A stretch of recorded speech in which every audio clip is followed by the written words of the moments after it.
Part 1. Part 1. You will hear part of a telephone conversation between a job seeker and a recruitment agent. First, you have some time to look at questions 1 to 6.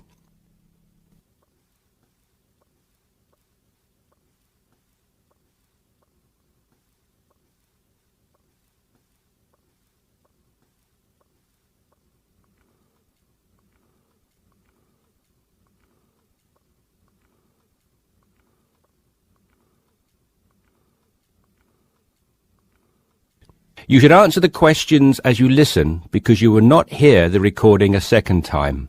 Listen carefully and answer questions 1 to 6. Yes, so that's Janet Thompson. Would you like me to spell it? If you wouldn't mind, thank you. Just the surname, please. No problem. It's Thompson.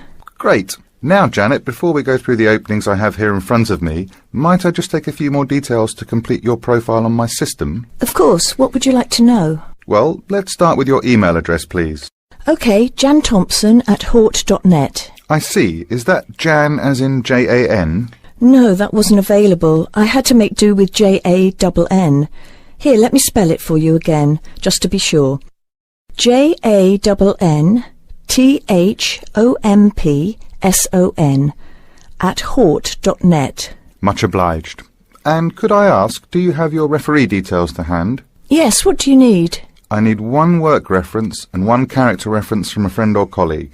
OK, for a work reference, there's Jane Foote. She's my former boss at Bermuda Girls' School, head of English. OK. My personal referee is Monica Carbody. Mon and I have been best friends since we met in Bermuda in 1991, when she was Deputy Head of English under Mrs. Foote. Perfect. And you mentioned, of course, that you're an English teacher, but are there any additional subjects you're qualified to teach? Yes, I have a diploma in special needs, and I can also do history to GCSE level. Very good. Before listening to the rest of the conversation, you have some time to look at questions 7 to 10.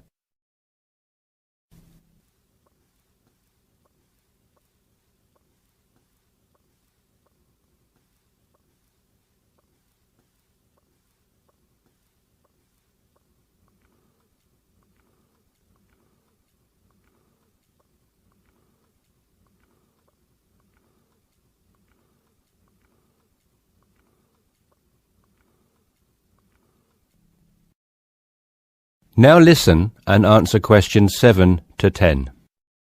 Do you think I stand a good chance of finding something?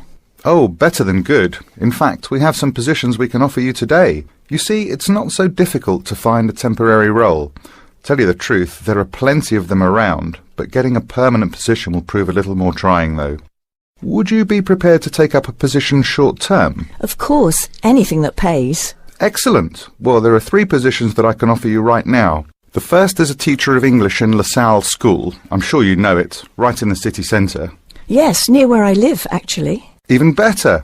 Well, it's a 6-month contract, and the very attractive thing about this role is that the head of English at LaSalle will, if she's satisfied with your performance after 6 months, offer to make you a permanent member of staff. Wow, that's food for thought.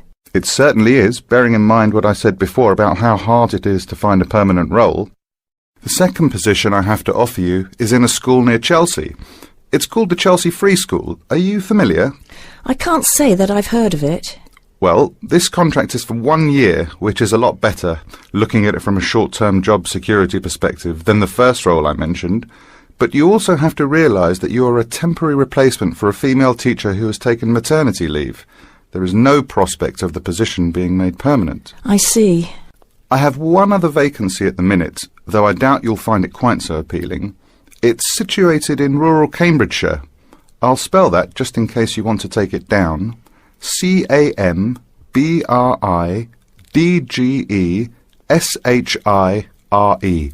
And the school simply goes by the name Cambridge, though it's not in any way related to the other more well-known establishment of the same name. I was just going to ask that. What a lovely location, though, eh? Yes, but there's a catch. It's only a 6-week contract to cover for someone on extended sick leave. I see. Well, I guess that's ruled out then. What sort of salary can I... That is the end of part 1. You now have half a minute to check your answers.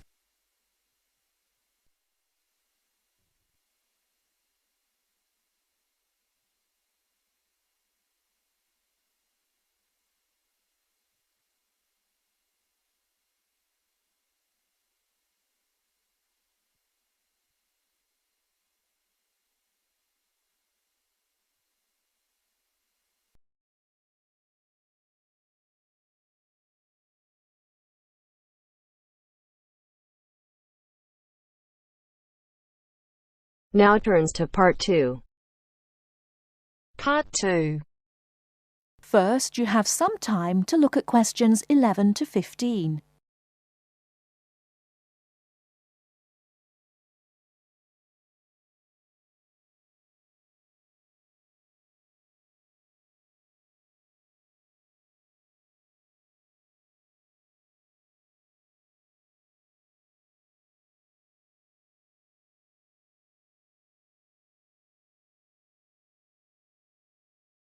Now, listen carefully and answer questions 11 to 15. Starting at the beginning, you can see the on-off switch just beneath the two lights. Having turned the machine on, these lights now become very important. When the light on the left has gone out, you can begin making coffee, as it means the water is now hot enough. Next to that is the water level light. If this is illuminated, it means the machine does not have enough water. It is essential that you turn the machine off and add more water the moment this light comes on. Otherwise you could damage the heating element. Once you have checked that both the heater light and the water level light are off, make sure the filter holder, that's the part with the handle just under the control panel, is in place. Once you have your cups ready, it is time to press the coffee delivery switch. That's the button just above the filter holder beside the boiler meter. Remember to take a quick look at the meter as it tells you the exact temperature of the water. On both the left and right hand side of the machine, on the same level as the filter holder, you can see the steam pipes used for heating milk. These steam taps need to be cleaned regularly to avoid blocking. And finally, if you do spill any coffee, don't worry. Just make sure that the drainage pipe at the bottom of the machine is leading into a sink or a suitable waste container. As with the steam taps, the drainage pipe needs regular cleaning.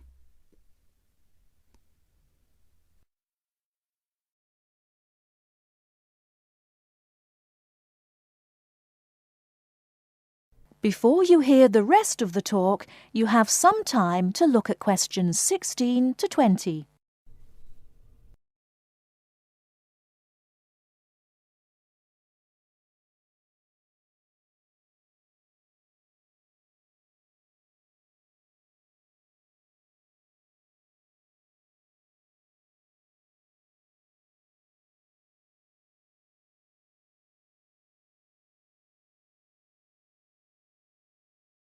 Now listen and answer questions 16 to 20.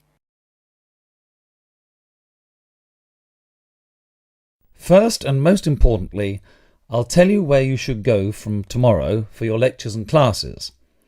The Health Sciences building is on the west side of the campus, opposite the library, beside the History department. As you are probably aware, there are 6 modules to the course, which will take a year to complete. That's 2 modules each term.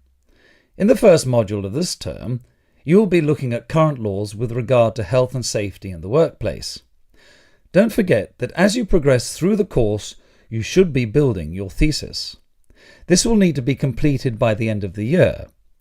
Coursework will also be credited to your final grade, but the most important part of the course is the thesis. Now, the final thing I want to tell you, and again you should know this, is that there will be a number of guest speakers throughout your course. They will come from a number of different medical backgrounds, but they will all be giving you their views on the relevance of health sciences in their occupations.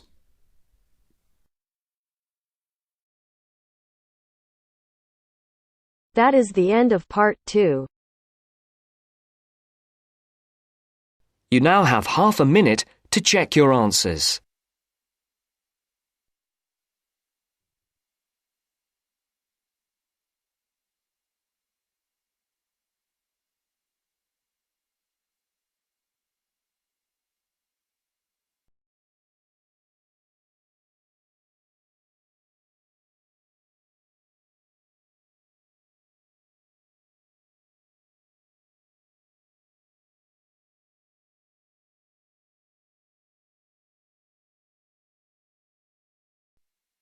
Now turns to part 3. Part 3. You will hear two business studies students, Evelyn and Mark, preparing for a seminar presentation. Before you hear the conversation, you have some time to look at questions 21 to 25.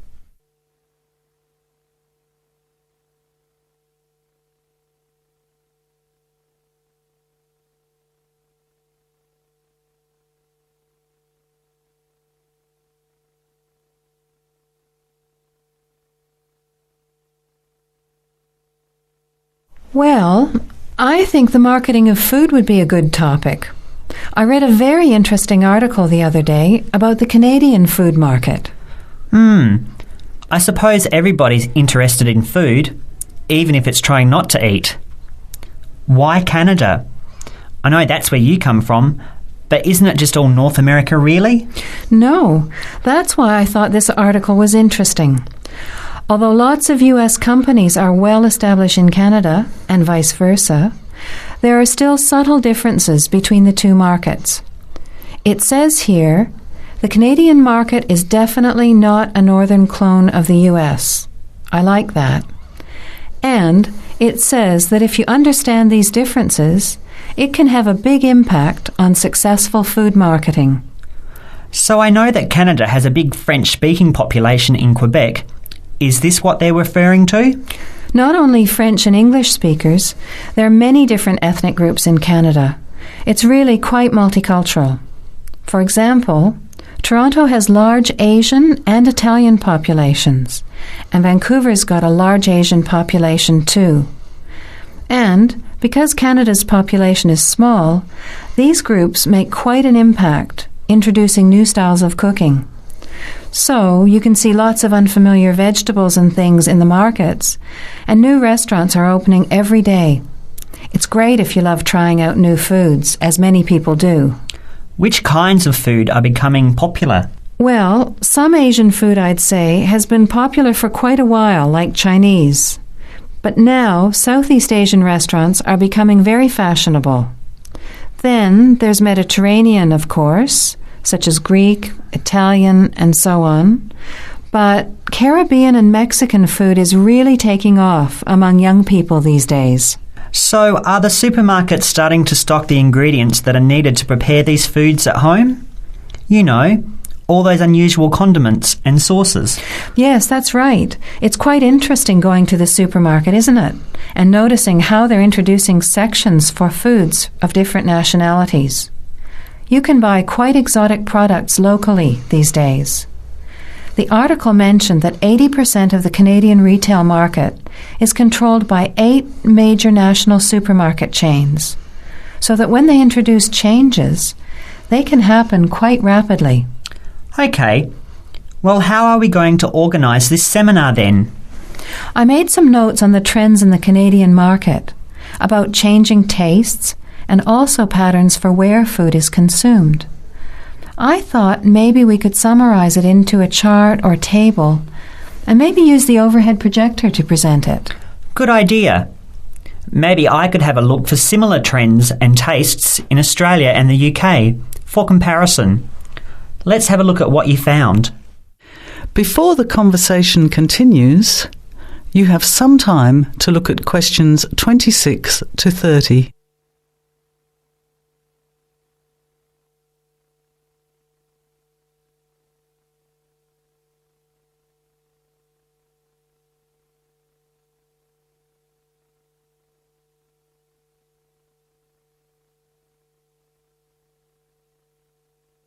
Now, as the conversation continues, answer questions 26 to 30. The most significant trend, it seemed to me, was that Canadians are definitely interested in healthy food. For example, did you know that salads are the 3rd most commonly eaten food in Canadian restaurants? Really? What about organic food then? Is that becoming more popular? Yes, it's definitely moving into the mainstream compared to a few years ago. And a recent survey showed that 4 out of 5 shoppers said that they check the fat and nutritional information on the packet when they're deciding what to buy. What other trends did you find out? There's one change I noticed straight away when I was home last year in the meat department. You know, here the meat packaging says rump steak or 4-quarter chops and so on. Well, they discovered that most consumers these days didn't know what to do with these roasts and rounds and ribs. So the government approved a new naming system for cuts of meat, which is related to the required cooking technique. What a good idea. I've never really understood the difference between sirloin, rump, round and all those names. So how many new categories are there? 8. There are 3 kinds of steak, for grilling, for marinating and for simmering. And then there's what they call quick-serve beef, for stir-fries, I suppose. And premium oven roast, pot roast and stewing beef. It's a great idea, isn't it? I hope it catches on here. I agree. Any other trends that you thought were significant?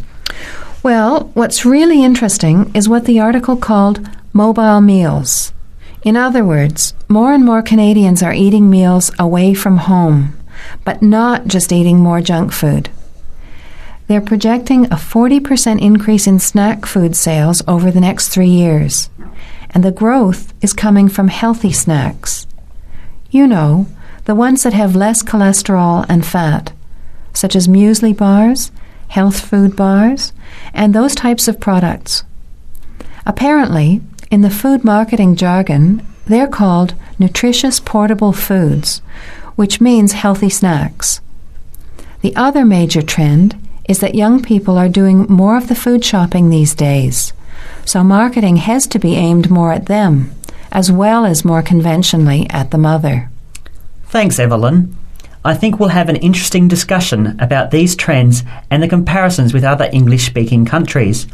I'll see if I can get some information about them to compare with yours, and meet you on Friday to put it together. See you then. Bye. That is the end of part 3. You now have half a minute to check your answers.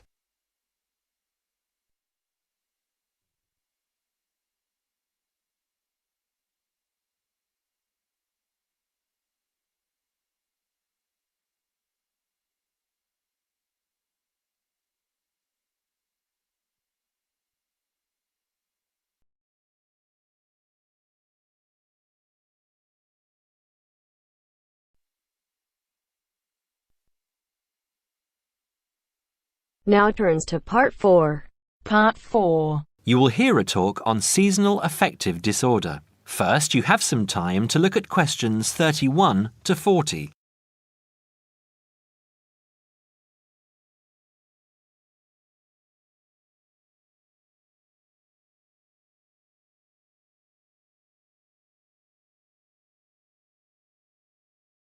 Now listen carefully and answer questions 31 to 40.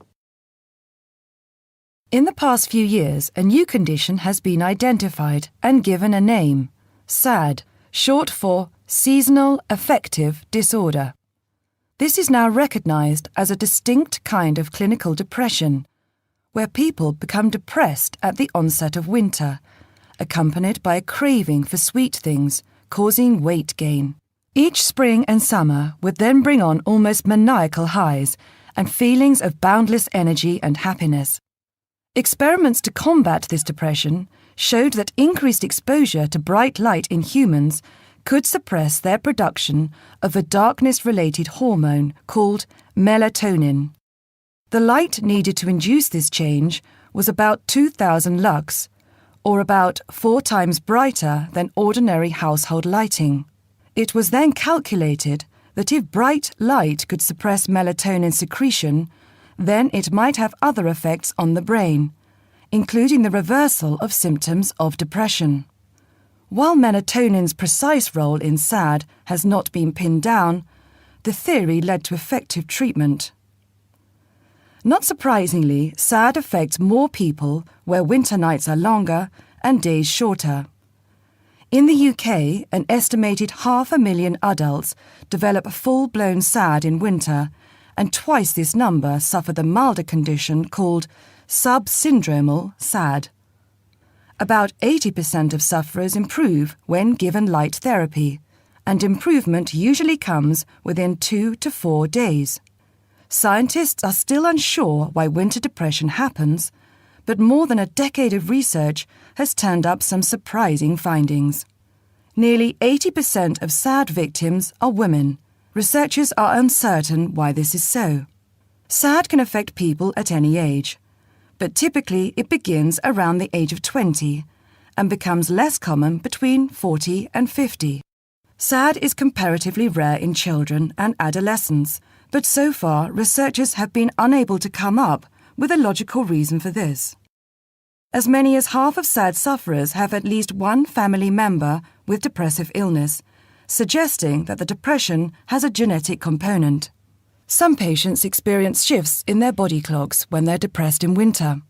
They are morning people at one time of the year and become evening people at another. What is the underlying difference between SAD sufferers and others?